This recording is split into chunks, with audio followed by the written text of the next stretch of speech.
Layer skin hair and laser clinic లో latest టెక్నాలజీతో laser hair removal, anti ageing and hair fall issues కి advance treatments అన్ని ఇక cost గురించి వరి అవ్వాల్సిన అవసరం లేకుండా అందిస్తున్నారు. ఇంకా మీ కాన్ఫిడెన్స్ ని తిరిగి తెచ్చుకోండి. Get your free consultation now. Telugu వారి number 1 choice Telugu matrimony. Kadapa గడ్డపై జగన్ని ఓర ఉతుకుడు. ఇక వివరాల్లోకి వెళ్ళినట్లయితే జగన్మోహన్ రెడ్డి గారి గురించి బాగా తెలిసిన వ్యక్తి ఎవరు? చంద్రబాబు నాయుడా, పవన్ కళ్యాణ, లోకేష, విజయమ్మ, లేకపోతే షర్మిలానా అని అంటే ఏదో మనకు ఒక సామెత ఉంటుంది, అమ్మ పుట్టిల్లు మేనమామకి తెలియదా అని. జగన్మోహన్ రెడ్డి గారి నైజం గురించి, ఆయన వ్యవహార శైలి గురించి మనందరికంటే ఆయనకు తోడబుట్టిన వాళ్ళకి లేదా వాళ్ళ కుటుంబ సభ్యులకి బాగా తెలుస్తుంది. సో ఇప్పుడు ఎందుకు ఈ విషయం చెప్తున్నానంటే, ఇప్పుడు వీరిద్దరికీ పరస్పరంగా కొంచెం డిఫరెంట్ ఒపీనియన్స్ ఉన్నాయి. సో డిఫరెంట్ పార్టీస్లో ఉన్నారు. ఈ నేపథ్యంలోనే వాళ్ళకి ఆస్తి వివాదాలు ఏదైనా ఉండొచ్చు. అయితే వీళ్ళ యొక్క ఇప్పుడు ఒకరి గురించి ఒకరు వాళ్ళ యొక్క లోటుపాట్లను బయట పెడతా ఉన్నారు. అసలు కడప జిల్లా, ప్రధానంగా కడప, అఫ్కోర్స్ పులివెందుల వీళ్ళ నియోజకవర్గం అయినా కడప జిల్లా మొత్తం కూడా వీళ్ళ గుప్పిట్లోనే ఉంటుంది. ప్రజలందరూ కూడా వాళ్ళని ఆశీర్వదించారు, వాళ్ళ కుటుంబాన్ని. ప్రధానంగా ఎంతమంది నాయకులు మారినా కానీ వాళ్ళు వైఎస్ కుటుంబానికే పెద్దపీట వేశారు. మరి అటువంటప్పుడు ఎంత కృతజ్ఞతాభావంతో ఆ ప్రజలను చూసుకోవాలి ఆ నాయకులు. కానీ జగన్మోహన్ రెడ్డి గారు సైతం ఆ కడప ప్రజల్ని మోసం చేశారు, అది దారుణంగా అని చెప్పేసి సాక్షాత్తు వైఎస్ షర్మిల గారే ఈ యొక్క ఉతుకుడు కార్యక్రమాన్ని చెప్పడం జరిగింది. సో ఇంతకేంటి అంటే అది కూడా అరటి రైతులు. ఈ అరటి రైతులకు సంబంధించి కోల్డ్ స్టోరేజ్ అట, ఈ అరటి గెలాలను స్టోర్ చేయడానికి జగన్మోహన్ రెడ్డి గారు చెప్పుకొచ్చింది ఏంటి అంటే, అది 2023లో నేనే ప్రారంభించాను అని చెప్పేసి అన్నారట. సో తాజాగా ఆవిడ పర్యటించినప్పుడు ఈ అంశాన్ని లేవనెత్తారు. సాక్ష్యాధారాలతో సహా మొత్తం తీసుకొచ్చి గుట్టు బయట పెట్టారు జగన్మోహన్ రెడ్డి గారిది. ఏమిటి అంటే అసలు అది ప్రారంభం కూడా ఎప్పుడు చేశారు జగన్మోహన్ రెడ్డి గారు అంటే 2024 మార్చి 11వ తేదీన. ఇంకా ఒక వారం రోజుల లోపే ఎన్నికల కోడ్ వస్తుంది అన్న విషయం తెలిసే కావాలని హడావుడిగా అక్కడ ఒక రెబ్బను కట్టేసి 4 గెల్ల పెట్టించేసి రంగులు వేయించేసి ఈ కార్యక్రమాన్ని నిర్వహించారు అని చెప్పేసి పేపర్లో ప్రచురితమైన డేట్లతో సహా మీడియా ముందు పెట్టారు. కానీ జగన్మోహన్ రెడ్డి ఏం చెప్తున్నారు, నేను ఎప్పుడో 2023లోనే దాన్ని ప్రారంభించాను అంటున్నారు. సో అరటి రైతులకు సంబంధించి మీరు అసలు ఏం చేశారు? చిత్తశుద్ధి ఏమైనా ఉందా? అరే సరే, రాష్ట్ర వ్యాప్తంగా అంటే అది వేరు. కనీసం మీ సొంత జిల్లా ప్రజలకి మీరు న్యాయం చేయలేకపోతే మరి చెప్పుకోవడానికి ఏముంది? రాజశేఖర రెడ్డి గారు ముఖ్యమంత్రిగా 2 పర్యాయాలు అంటే 5 years 3 months ఆయన చేసింది. 2 terms గెలిచారు. కాకపోతే అలాగే వివేకానంద రెడ్డి గారు ఇక అంటే రాష్ట్ర వ్యాప్తంగా రాజశేఖర రెడ్డి, జిల్లా వ్యాప్తంగా వివేకానంద రెడ్డి, ఆ తదుపరి జగన్మోహన్ రెడ్డి. సో ఒకే కుటుంబం నుంచి 2 ముఖ్యమంత్రులుగా చేశారు. సరే 10 సంవత్సరాలు 3 నెలలే తీసుకుందాం. ఈ 10 సంవత్సరాలు 3 నెలల్లో మరి జగన్మోహన్ రెడ్డి గారు ఇంకా యువకుడు, ఉత్సాహవంతుడు, నెంబర్ 1, జగన్ అన్నకు తిరుగులేదు, ఎదురులేదు, బెదురులేదు అని చెప్పే నాయకులు మరి ఇప్పుడు దీనికి ఏం సమాధానం చెప్తారు?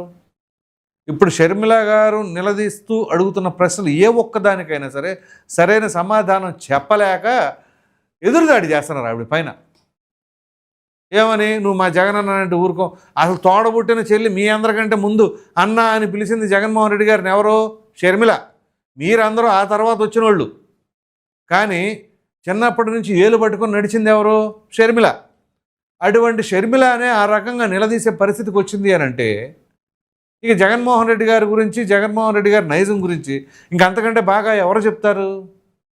నిన్న గుడివాడ అమర్నాథ్ అనుకుంటా అంటున్నాడు, మా జగన్ అన్నానంటే ఊరుకునేది లేదు అది అని. అది కూడా మళ్ళీ నేను కుక్కలని కూడా అనలేదు, ఏదైనా అంటే ఏదో కుక్కలకు సంబంధించింది ఒకటి ఉంది, ఆ కుక్కల గురించి కూడా ఏదో ఎక్స్ప్లెనేషన్ ఇచ్చారు.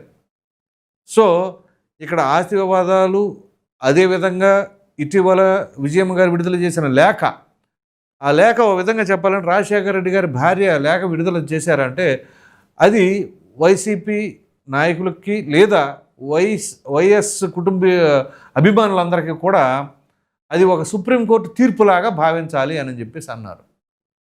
సో అంటే ఆ తీర్పు ఏంటి అక్కడ? జగన్మోహన్ రెడ్డి గారు మోసం చేశారు, జగన్మోహన్ రెడ్డి గారు అన్యాయం చేశారు అని చెప్పేసి. సో ఇక అది సుప్రీం తీర్పు కింద లెక్కేసుకుంటే వైఎస్ కుటుంబీకులు, వైఎస్ అభిమానులు అందరూ కూడా వీళ్ళ వైపే ఉండాలి, జగన్మోహన్ రెడ్డి గారి వైపు ఉండకూడదు అనేది దాని యొక్క సారాంశం.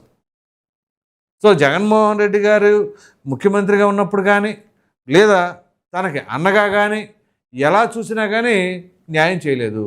సరే అన్నా చెల్లెల మధ్య అంటే ఏదో ఆస్తి వివాదాలు ఉంటాయి, కనీసం తల్లి అన్న చెప్తుంది కదా, తల్లి ఎప్పుడు కూడా అబద్ధాలు చెప్పదు కదా కొడుకుల కూతుర్ల పైన. జగన్మోహన్ రెడ్డి నువ్వు చేస్తున్న తప్పు, దాన్ని ఇది చేసుకో, మార్చుకో అని చెప్పేసి ఆవిడే చెబుతున్నారు అంటే నిజమే కదా.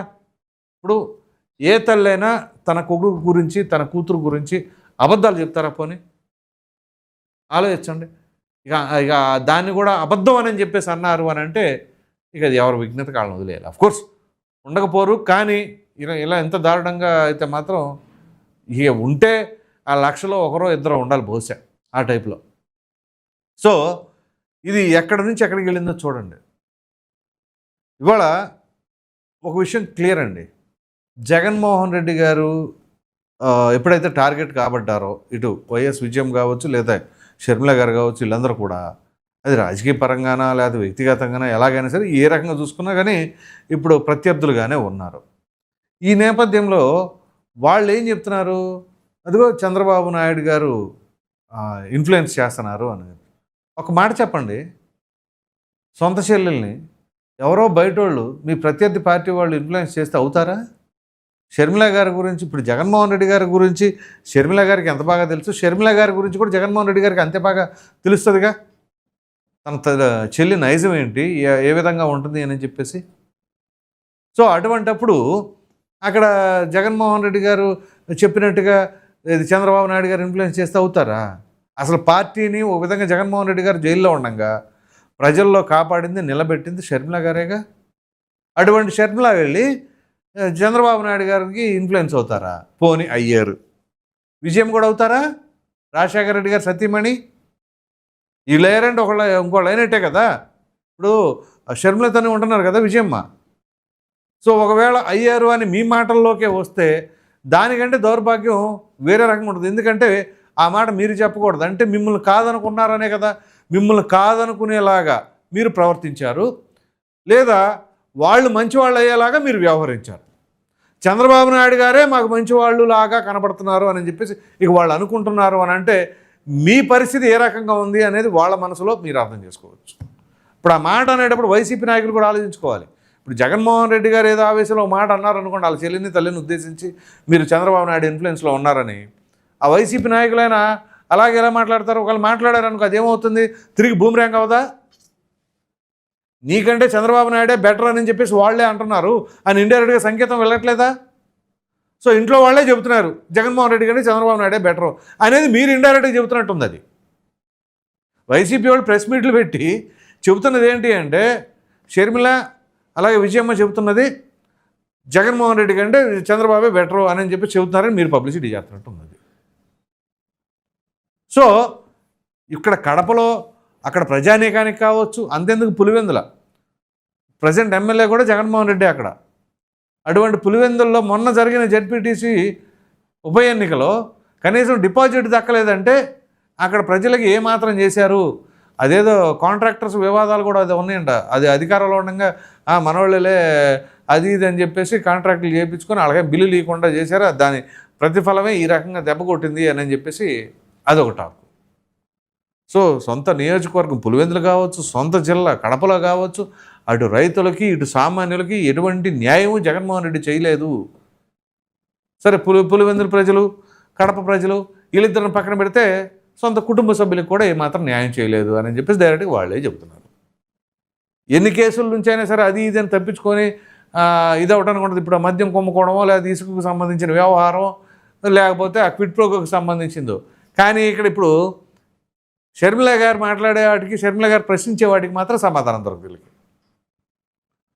సో చివరికి వీళ్ళు డిఫెన్స్లో పడిపోతున్నారు, గట్టిగా మాట్లాడు. ఇక చివరికి ఏమైనా చేస్తే ఏం చేయాలి? ఇక హ్యూమిలియేట్ చేయాలి. ఏదో ఇటీవల చేశారు కదా, మామూలుగా కాదు, విపరీతమైన ట్రోల్స్ కూడా చేశారు ఆవిడ పైన. అది ఎలా ట్రోల్స్ చేసుకోవాలి? మీరు కూడా విమర్శలు సంధించండి, లేకపోతే ఆవిడ దగ్గర ఉన్న లోటుపాట్లను ప్రశ్నించండి. కానీ వ్యక్తిత్వ హననానికి పాల్పడితే ఎలాగా? ఇక రాజకీయాల్లో సొంత తోబుట్టువును కూడా మనం ఒక మహిళ అనే సంగతి మర్చిపోయి ఇష్టానురీతిగా ట్రోల్ చేస్తాం. ఇక ఏకంగా విజయమ్మ గారిని అవమానించేలాగా, లేదా రాజశేఖర రెడ్డి గారికి పరువు పోయేలాగా, రాజశేఖర రెడ్డి గారి బిడ్డే కాదు అని చెప్పేసి మాట్లాడారు అంటే ఇక అంతకంటే దౌర్భాగ్యం నీచం ఇంకే ఉంటుంది. రాజకీయాలు ఇంత దరిద్రంగా ఉంటాయా అని చెప్పేసి అనుకుంటున్నారు. చూసారా, ఒక్క వ్యక్తి రాజశేఖర రెడ్డి అనే ఒక్క వ్యక్తి అక్కడ లేకపోయేసరికి కుటుంబం అంతా కూడా కుక్కలు దించిన విస్తరలాగా అయిపోయింది. ఎవరి దారి వాళ్ళది, ఎవరి మాటలు వాళ్ళే, ఎవరి బాటలు వాళ్ళే, చివరికి ఆస్తుల దగ్గర కొట్టుకోవడాలు, తగాదాలు, ఇది పరిస్థితి. కాబట్టి వీళ్ళని అభిమానించే కార్యకర్తల అభిమానులు అర్థం చేసుకోండి ముందు అసలు వాళ్ళ నైజాలు ఎలా ఉన్నాయి ఏంటి అని చెప్పేసి. ఆ తర్వాత మీరు ఇక మీ జెండాలు మీరు మోసుకోవచ్చు. ముందుగా ఈ అభిమానించే వాళ్ళు ముందు మీ కుటుంబ సభ్యుల్ని, మీ తల్లిదండ్రుల్ని అభిమానించండి. ఆ తర్వాత రాజకీయ నాయకుల దగ్గరికి వెళ్ళండి. సో మొత్తం మీద జగన్మోహన్ రెడ్డిని అయితే మాత్రం కడపగడ్డ పైన ఉతుకుడు ఉతికింది వైఎస్ షర్మిల. మరి మీరేమనుకుంటున్నారో అనే అభిప్రాయాన్ని కామెంట్లో తప్పకుండా తెలియచేయండి. Thank you.